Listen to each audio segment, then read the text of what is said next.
We'd like to acknowledge the traditional custodians of the land on which this podcast was produced, the Gadigal People of the Eora Nation. We pay our respects to elders past and present. It's 2023 and we're in the Democratic Republic of Congo. 27-year-old Russ Cook is 102 days into his quest to be the first person to run the entire length of Africa. This is a brutal feat on the body and mind, but the distance isn't the only danger. On day 102, he's certain this day will be his last. He's been warned about the violence and corruption in the DRC and felt hostility the moment he arrived. Russ's approach is just to put one foot in front of the other. Head down, keep running, get through it. He's running through the jungle and stumbles upon a village. Instantly, people are shouting and screaming at him, confused as to why he's here. With a language barrier and no phone signal, Russ knows he's in trouble. The chief of the village demands money.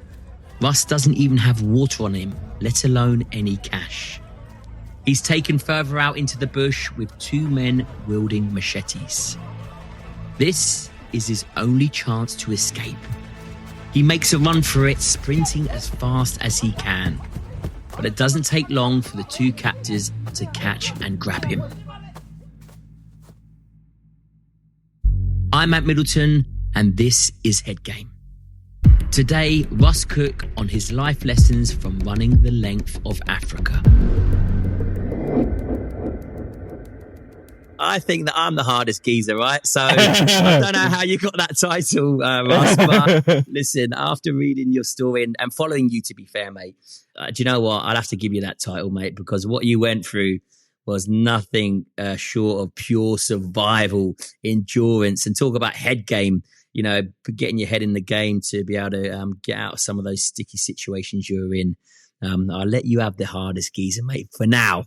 First and foremost, mate, before we get into the nitty-gritty of Africa, what made you want to run? Because it just, in my head, when I've been following you, you're almost like the modern day version of Forrest Gump. Yeah. Did you just decide you wanted to run one day? Well, honestly, it does go a little bit like that, you know, because I don't know if you can relate to this, but as a young man, I was one of these guys. I was searching for meaning kind of everywhere I couldn't really find it. So, you know, I did all the easy things first, like drinking and going out and, you know, gambling, all this stuff. And it was actually, I was in a nightclub in Brighton one day when I kind of like just took a moment, had this realization that, you know, what am I doing with my life? My life's going nowhere. I'm out here partying. I'm hating it. Like, I've never really enjoyed it. I don't know what I'm going to do. It felt less like an epiphany at the time and more just like I needed to run away. So I literally just ran home. It was 11 miles home and just napping on pavements and all kinds of stuff, you know. It took me hours from there. My mate got me signed up to a half marathon that he was doing. He took me out training loads and I kind of started putting my energy and focus into this training, and then quickly started to see the benefits of what that brought me, like the discipline, the motivation, and then, you know, ran a marathon shortly after we did the half marathon. And then that was about seven or 8 years ago. And I've just been on a mad one ever since, mate. Do you know what I love? So basically it all stemmed from that nightclub. You just thought, right, do you know what? You ran home at 11 miles. What changed in you from being out in a nightclub, running home, and then all of a sudden going, right, do you know what? Half marathon, and then tackling what we're going to talk about in a bit. Yeah, so I think it was the purpose more than anything. I think that having that sense of purpose was really massive for me, and I think as a younger man, I was really looking for it, and I couldn't find it anywhere. And with running, you know, I didn't go from running home from that nightclub to like running is my career.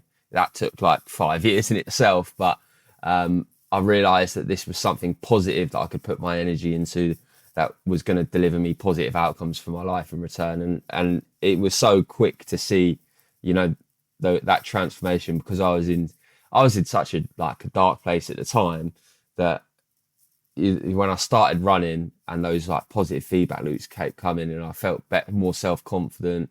You know, I started saving money in my job for the first time ever. All of these things started happening, got in better shape. That, you know, I knew that this was a good thing to be pursuing for me. Let's jump straight into it, mate. So you've done your half marathons, your ultra runners. You run from Istanbul to London, which, you know, was a tricky one for you, right? What did you learn from that? Yeah. Well, I mean, that was tricky in multiple senses. You know, I was by myself on that one, so that brought something new. I was 22, I think, when I did that. So that was 71 marathons in 66 days, 11 different countries, and I was just camping out, mate, wherever I was, right? So. And you had no support team, nothing. So listen, let's get this right, because people are smashing records around the world records. Everyone's fascinated and obsessed with world records nowadays. But you know, behind the scenes, and fair play to them, but behind the scenes, they got their nutrition team, they've got their physio team, they've got their, and Ross, you've just got your beard, mate, and a hammock, and away you go, right? Yeah, that was literally it for that one, mate. So yeah. I'd run a marathon, and then I'd just find somewhere to camp in the woods every night. That's hardcore, mate. That's hardcore. Yeah. Well, do you know what? It was European summer, so the conditions were not bad. Like, it was raining fairly often. I even, you know, I went into it thinking I'm not even going to take sun cream. I'm ginger, mate. I went in thinking, nah, don't even need that. I found out pretty quick that was daft. And then I also went into it thinking, I don't even need a sleeping bag. It's summer, like, it's well warm outside during the night. Like, I'll be fine. Because, you know, quickly found out it's actually freezing. Shivering for about 2 weeks before I finally gave in and, like, went to a city and thought, right, we're going to go and get a sleeping bag. So I think, you know, baptism of fire, a lot of it was just, you know, it's the classic, you got to fuck around to find out. And I was doing plenty of the fucking around, and I was also finding out a lot. So yeah, I mean, great experience. And I think that's, you know, a lot what had changed in my mindset there is I was getting less scared to fail. I was like, do you know what? I backed myself to figure it out one way or the other. Like, let's take this Ages to London thing on. Yeah, I don't know what I'm doing. Yeah, I've got like 4 items in my backpack. Everyone's telling me that this is stupid and I'm going to die. But like, I think we'll probably be able to figure it out along the way. And all those lessons that I did learn, you know, they're ingrained into me because I learnt them the hard way, you know.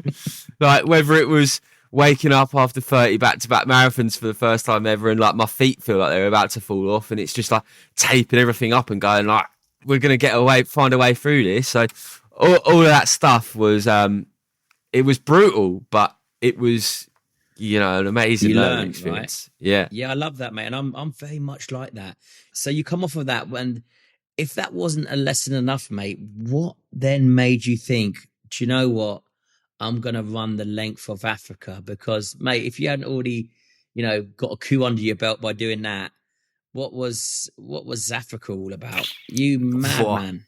Yeah, the Africa one was a whole new level, to be fair. But for me, you know, I finished the Ages to London run, and I was totally infused by the mission, and I knew that I was like, right, this is what I want to do for a career. But again, there was a lot of pieces of the puzzle to put together there. So I'd looked at Africa, you know, pretty quickly after getting back from Ages to London, and I looked at Australia as well. But I thought, right, you know, eventually I got to the Africa. All right, let's do Africa. No one's ran the full length of it. I've had a great time when I've gone there before. It's been an amazing, inspirational place. It'll be like the sharpest culture change I can experience from what I know, and I just think it will be the best adventure ever. So that's when I, you know, first think of it. But it took like a 3-year period basically figuring out, okay, because, you know, you get the map up, You know, okay, we're going to go through the jungle, we're going to go through the desert. So I don't think I can do this one with a camelback and a hammock in my bag. I think I'm going to need some people. You will die if you do it. Yeah, I think I need some people to come along with me and give me some water every now and again. So then, you know, I go down that line of thinking, it's like, right, if I'm going to bring people, I need money. If I need money, then I'm going to have to get a sponsor of some kind. And then I was like, well, you know, the obvious way these expeditions were kind of done previously is like you get the funding from a big TV channel, or maybe you're already a celebrity, you come from money, all these type of things. You can get it kind of bankrolled to start with. I didn't have any of that. I was skint, no one knew who I was, and I just had to figure it out. But luckily I was, you know, born in the social media age where after speaking to a few mates, they kind of gave me like, well, look, if you make content online and you get a lot of people to see it, then brands will just give you money to be part of that content, and then you can use that money to fund a mission. I was like, okay, sweet, we're on something here. And then I had to go and figure out how content works, all that side of things. So did a lot of that, and then eventually I'd met a mate of a mate and managed to persuade him to give us a bit of a Kickstarter to get the thing going. But, you know, quickly burnt through a lot of that funds in getting a team together and all of these other bits. Then ended up on the start line of Project Africa with 10k in my pocket, which was about 4 weeks runway before we ran out of money. A 300 grand expedition. So definitely a risky one, you know. Just commit. Yeah, right? just all in. In every sense of the word was like, I've debted myself up to my eyeballs. I've got 10 G's left, but we just have to start. I was trying to sell everyone this vision. Like I'd sold my team. I got them to come on and take delayed pay. I'd got all of these different people to help here and there. I was trying to chat to sponsors, selling this vision. Like, look, we're going to run the length of Africa. I'm going to raise £1 million for charity. I'm going to be the first one to ever do it. I'm going to run back-to-back marathons every day. It's going to be incredible. Like, come and support. It'll be an amazing investment. And they were all like, yeah, but are you actually going to do it though? Like, or are we going to give you a bunch of money and you're going to get 2 weeks in and go, I'm injured. This is it. Or they look at it and they go, you run across Africa, you're going to die. Do you know what I mean? It's not like it, you know, just God, the terrain, the environment, the atmosphere, you know, you're running through, especially, you know, through some jungles as well. You know, you're coming across all sorts of tribes and mate, you know what? From an outsider, I can honestly say I would be the same. I'd be like, why are you going on this suicide mission? Yeah. Yeah, but I was so like set on that vision. Like I was clamped down on that. Like nothing you'd just like. There's no way I'm not making it. That's when people were saying to me, "Oh, do you think you're gonna make it?" I was like, "Obviously." Like, you know, it wasn't even a question. I was like, "Yeah, well, I will obviously make it." There's going to be a bunch of stuff that goes wrong, but I think I can overcome all of it. Where do you think that mindset came from? You know, there's a couple of things going on. Like I'd worked hard for a long time in building that evidence in my own head that I am who I say I am. And then there's also, you know, I broke the Africa thing down to its most simplest bones. And it was like, look, my job here is pretty simple. I just got to put one foot in front of the other relentlessly. And then I thought about all the things that could stop me putting one foot in front of the other. So you think, you know, broken leg or, you know, you get held up here, all this kind of stuff, right? And I'm like, if I break my leg, I'll sit tight in a hospital in the middle of Kinshasa, DRC, for 6 weeks, and then I'll be back on road, and I'll be able to make forward progress again.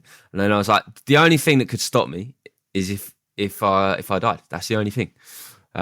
So for me, it was run Africa or die trying, and that was the mentality behind it.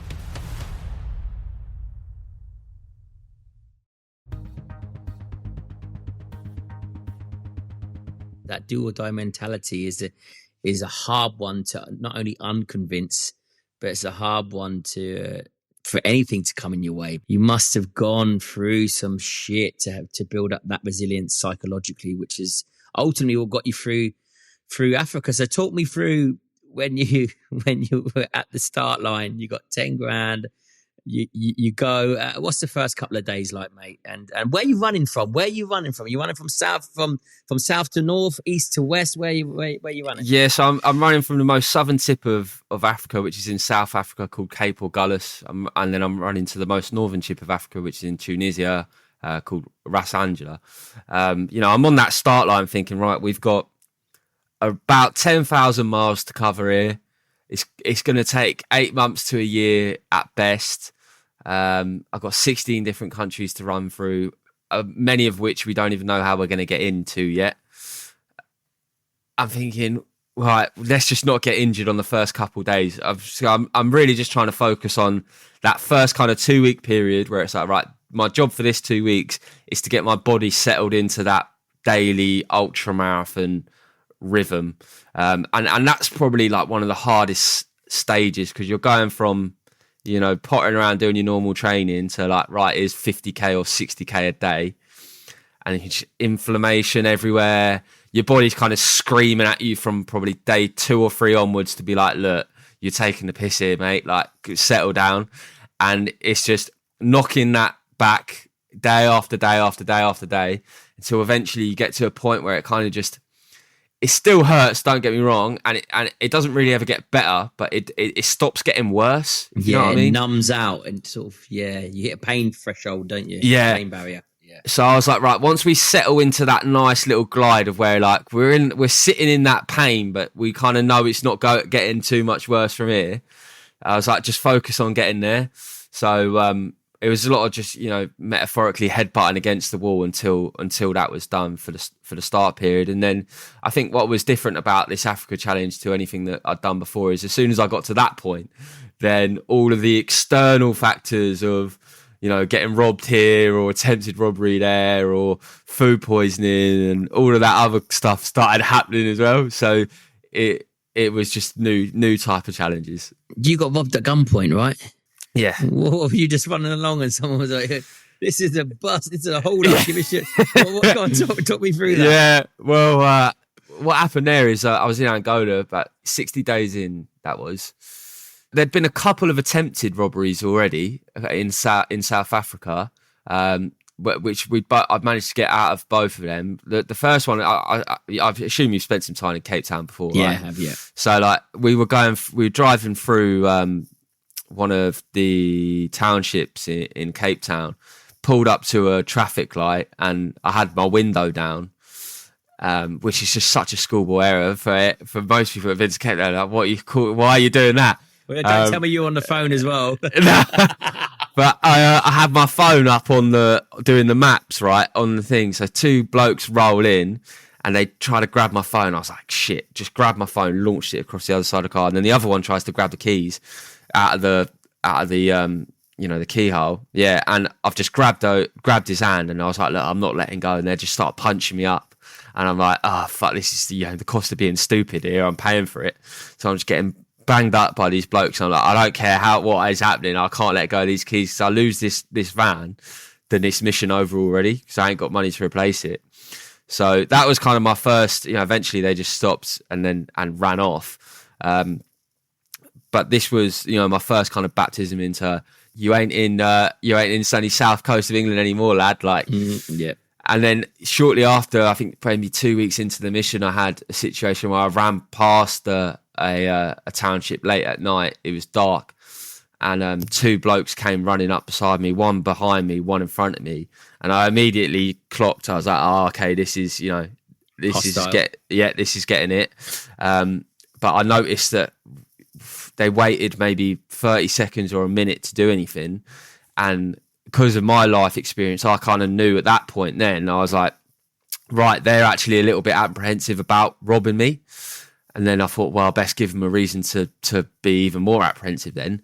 So I just started going mental and got a Russian accent on, started shouting, beating my chest, just getting big, getting really active, acting super scatty. And that was just about enough for the guy behind me to drop off. And then the guy in front of me, we ended up having a bit of a chat. He was like, oh, yeah, my mate was going to rob you, but all of this kind of stuff. And we ended up actually having a really nice chat about God, about life, about his kids, how he's trying to support them. And, my mates came and picked me up, and we ended up just giving him a lift back home to his. Oh, really? Yeah. So like those were the first kind of couple of situations where it could have gone south, but we managed to, just about swerve it.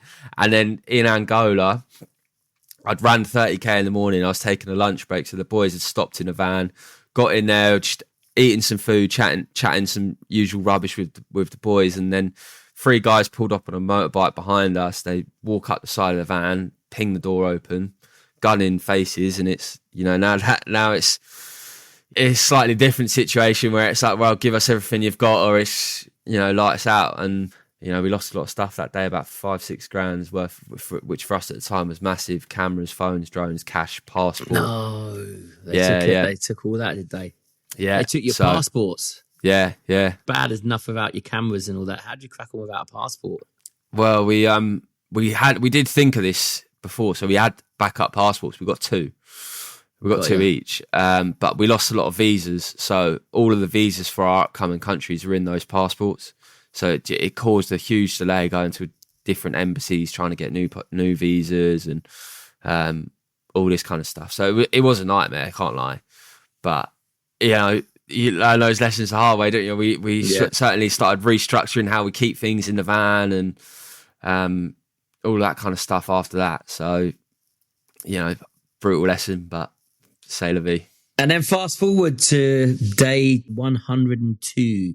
So you go from day 60 being robbed at gunpoint, you get back into a little routine, you learn from your mistakes, you're getting back, settling again. And then 102 days in, you get snatched. Yeah.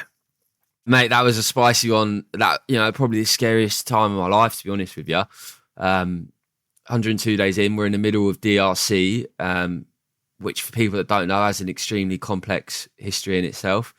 I'd noticed as soon as we got there, the hostility from pretty much everyone we met went right up. And there's a bunch of context that can kind of explain that. I don't want to give DRC too much of a bad name. I spent maybe two weeks there myself. I'm in no real position to comment on the whole country, but from my experience, the hostility went up a lot.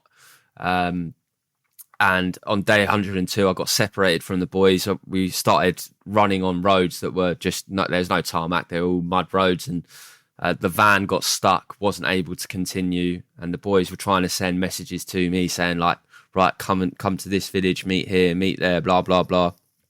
And, on my way to the meeting point the boys had positioned, I ran through 2 villages. The first one went swimmingly well, head down, get through, no problem. Second one, same tactic, right, head down. Let's not cause too much of a ruckus here. Focus on it, just get through, get it done. And kind of ended up upsetting a lot of the villagers, and then eventually the chief of the village, they thought it was I think they just assumed it was very rude of me to not come and greet anyone or offer up anything for walking through their village. So I've just head down, got through, and they've eventually kind of brought me to a stop. And the guys, how on foot, on foot. On foot. Yeah. So they've I'm running directly through the village, and they've all at first it's just one person shouting at me, and then they could run up to me, and then they like stop me physically, and then they all circle around. But by the time it's finished, there's quite a lot of people around me. They're talking, I think, Lingala, local language. So I'm really struggling to piece anything together. I'm trying to read body language and kind of work out what's going on. Obviously I can see that there's a lot of these big, strong men with machetes, which is kind of really making me think, oh, that's bad news. And I know where I'm like, right, we're going this way. And then eventually the guy kind of sends everyone off, and then gets 2 blokes to walk me out to this totally off where I'm going into the bush, and they've got these machetes. And I'm like, oh, fuck, this is bad. I don't know what's happening here, but I can't imagine it's good. Are you thinking, do I just conform, or what are you thinking in your head? Just do what they say because they've got machetes, or are you thinking, right, I need to get the hell out of here? Well, at that point, I'm working out that they want money from me, they want stuff from me, and I haven't actually got anything on me. I've got a phone and I've got a watch, I really don't want to lose them, because if I lose that, I'm just roaming about in the middle of the jungle, no idea where I'm going. So I've kind of hid them away, and they're walking me out into this jungle, and I'm thinking, right, conform at the moment, definitely conform at the moment, because there's a bunch of people here, and if I start kicking off, I just get grabbed, taken into somewhere, and it's bad news. I was like, but there's only 2 of these guys, and they're going to walk me out into this bush. No one's else going to be there. That's like my odds are best there, right? So they kind of walk me out into the bush. I empty my bag. I just give them. I had some biscuits. I slap it in the geezer's hand, and I just bounce. And I'm like, right, off we go, running. You're gone. Boom. Yeah, boom, off. And I'm scatty here. The guys are shouting, but they didn't seem to like chase me immediately. So I'm thinking, right, let's just get out of here. Like, off we go. And then over the course of the next half hour, I'm hearing like motorbikes. I'm hearing people shouting in the bushes. I'm hearing people running through, and I'm just like, I'm an anxious state at this point, mate. Because to put it in context, we've heard a million stories of DRC, of people getting wrists snapped off for less than £1, watches stolen, like all of it. So much horrific stuff, and on both sides, by the way. Like, I think Europeans have gone in there previously, and Belgians, from all accounts, did a pretty horrendous job out there as well. So I think they're quite scared of me, and I'm also like quite scared of them. It just creates a really, like, everyone's acting out of fear. But I eventually get away onto this road that's taking me to this meeting point where the boys have proposed, and I eventually get there. But by this point, I've done 50k. I've run out of water ages ago. I've got no food. I've got I've had no signal for hours, and I'm on my last legs here. I'm getting up to this village, and I'm really cooked. I'm like, I need the boys to be here, because I'm just done in now. They're not there, and I kind of poke my head around, see if this big blue van is there. It's not there, and I'm thinking, right, well, we need to get out of here ASAP too. And I've kind of worked out that if I head about 10, 20 kilometers down this road, and I'll make it back to the last tarmacked road that we were on. And I was like, they must be there. That's the only logical, that they would wait at that point if they can't get there. So I start making my way down this road, pretty out of it. And then 2 more guys pull up on a motorbike, and they try and stop me, and they say, like, look, well, they can't speak any English, but I'm trying to work out what they're saying. They said "ami," which is friends in French. Mm-hmm. Yeah. And I thought, okay, they've said friends. Maybe they're talking about they're going to take me to my friends. So it's getting dark. It's starting to get dark at this point. I'm obviously extremely dehydrated. I'm like, well, if I say no and I try and get back on my feet, I'm not even sure I'm going to be able to get there. 2, if I do, there's no saying that they're going to be there. And then 3, if anything goes wrong, I'm looking at a night in the jungle here with no water, dehydrated. There's snakes running about. There's an angry set of villagers that are already looking for me. This could be my best bet. So I get on the back of this bike, and I think to myself, the boys are no more than sort of 10k away. So if I'm on the bike for more than half an hour, then I might be in trouble. But until then, like, really, I was trying to put my mind at rest. Like, no, it's going to be all right. Mm-hmm. Then half an hour goes by, still on the bike. Hour goes by, still on the bike. 2 hours, 3 hours, 5 hours, 7 hours. No way. 7 hours, yeah. So I spent 7 hours on this bike. Get to this rural Congolese village, right?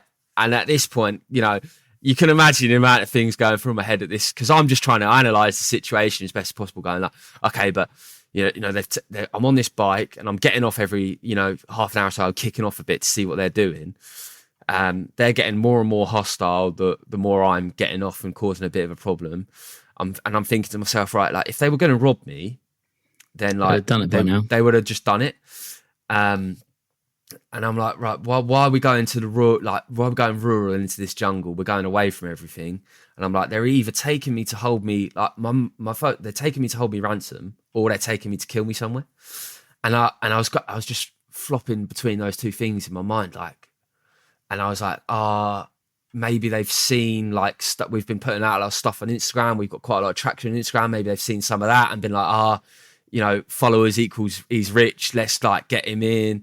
So yeah, I mean, that 7 hours on a motorbike, I was, everything went through my head, and it got to the point where I thought, I think this could be it here.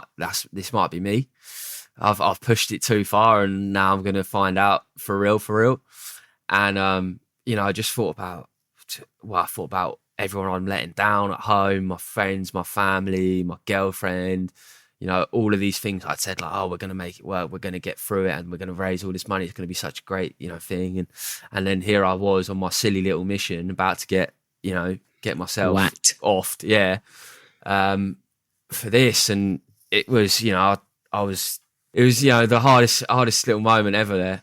And were you that knackered that you just didn't care? You just sort of gave up for a moment? I would say for the first few hours, I was intensely like trying to figure out a solution. And then, when I realised you can't get off the bike and run because you're in the middle of the jungle, they'll know the area much better than you. It's already, it's from my experience in DRC as well. It's not like I thought, if I run to a village, they'll keep me safe. It was more like if I run to a village, then they'll probably just do the same. That was my experience, that they'll probably just do the same thing. So I didn't feel safe in that I could get anywhere or do really anything about my situation. I was like, well, you're going to have to sit on this motorbike. And, I'd been going on a spiritual journey as well throughout that kind of probably the year or so before meeting my girlfriend who's a Christian. And then, and I was kind of going on that journey myself. And I just, there was a point on that motorbike where I just thought, this is in God's hands right now. And whatever's happening, it's happening. And I don't know necessarily why. I don't understand, but I am just a man. I'm just a human. I wasn't meant to understand everything. And, I'm going to trust that what God's plan here is the best thing for me, and it's just a case of how painful will this turn out to be.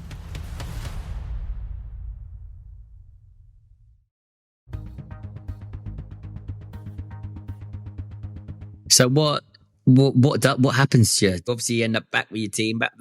How does that come about? Yeah, so we driven 7 hours into this rural village, and we got there. It's the middle of the night. It's the maddest thing I've ever seen because they've got a couple light bulbs here and there, but no real electricity.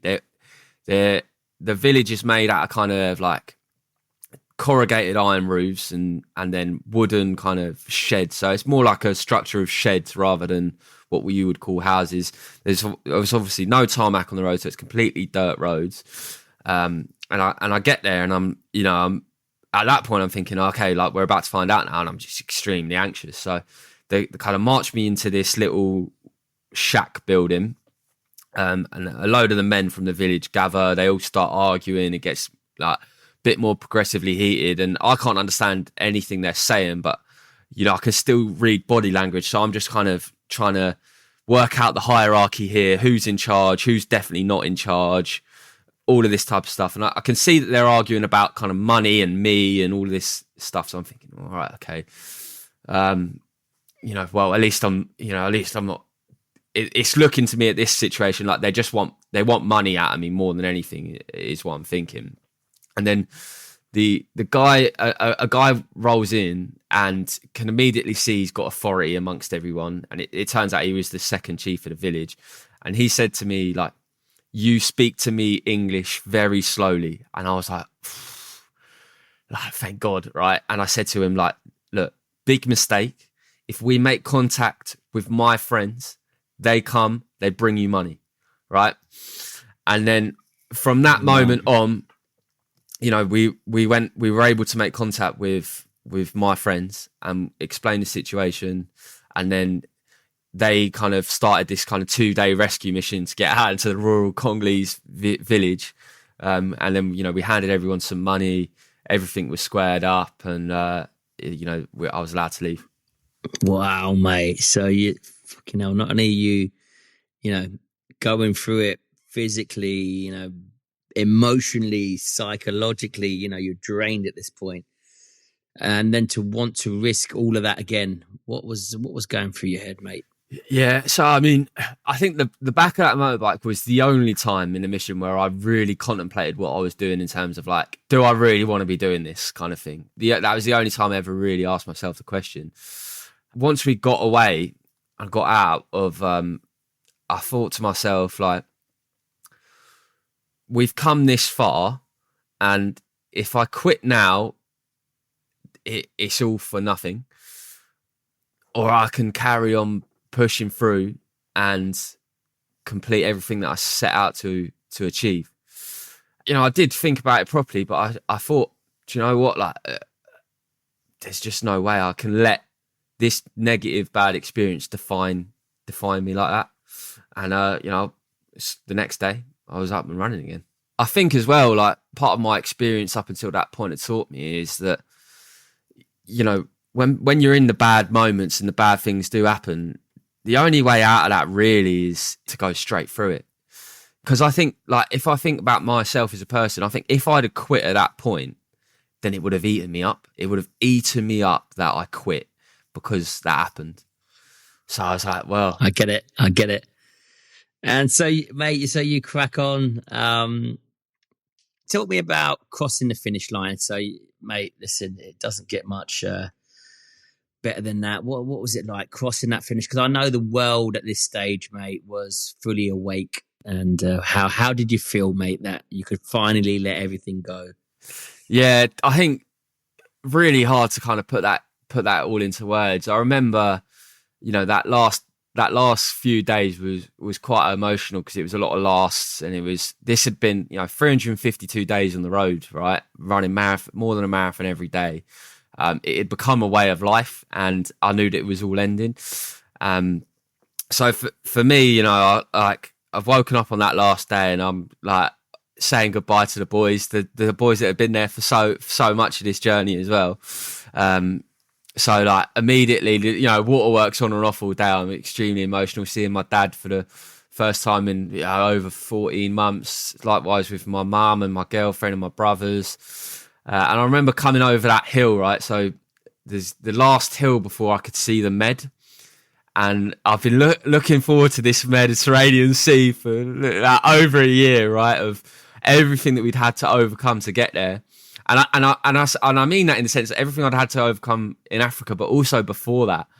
And immediately when I ran over that hill, I had a flashback to when I was 17. I was struggling a lot. I remember I was living by myself in this flat, and I was working about 5 jobs, cleaning, scrubbing toilets, anything I could to kind of just pay my living. Yeah. Literally survive. And I was, I remember being 17, I opened this cupboard in my kitchen and I looked at a tin of new potatoes from Lidl that I had there, and it was all I had for dinner that night. And I remember staring at this tin of new potatoes for a few minutes at that point in my life, thinking, like, where is my life going? What am I going to do with my life? What direction am I heading in? Like, I'm desperate to make something good of my life, and I just don't know if I can. And then I thought of that when I was running over this hill and saw the Med, and I just had like that moment where it's like, we made it, Russ. Like, we did it. Like, I'm proud of you. Like, we got through all of that. Mate, that's fucking hell. That's put the hairs up on my arms because, have flashback like that, there's some trauma that you've obviously flipped into the life experience, which I love. You've obviously revisited a traumatic situation and you flipped it into a life experience from the magnitude of the task that you've just achieved. You probably don't even realize that you've done that, but God, mate, the whole world knew about you. How surreal was it that you went, and never a nobody because nobody's a nobody, but when you went there and you had 10 grand in your pocket, to being this global sort of elite endurance runner, and then known as the hardest geezer in English endurance. Yeah, I mean, it was wild. I mean, I'm sure you can, like, with a lot of the stuff you've done, right? You come back to the UK after a long time, whatever it is that you've been doing, and you just kind of look at everything with a totally new perspective. Like, I remember I landed in London, and I was looking around London going like, look at these skyscrapers, man. Like, obviously, that's just a part of normal life for a lot of us. Yeah. But I was like looking at the city of London going like, do you know, people have built this over thousands of years of sacrifice and hard work, and they, like, And this is the accumulation of all of that in one, in one spot. Like, how incredible are humans? And I'm having those kind of thoughts, looking at it like, it is incredible what people have done. And everyone's just batting around, and I'm going, how good is like a double cheeseburger? There's a lot of hard adjustments, and I think it's still an ongoing process for me.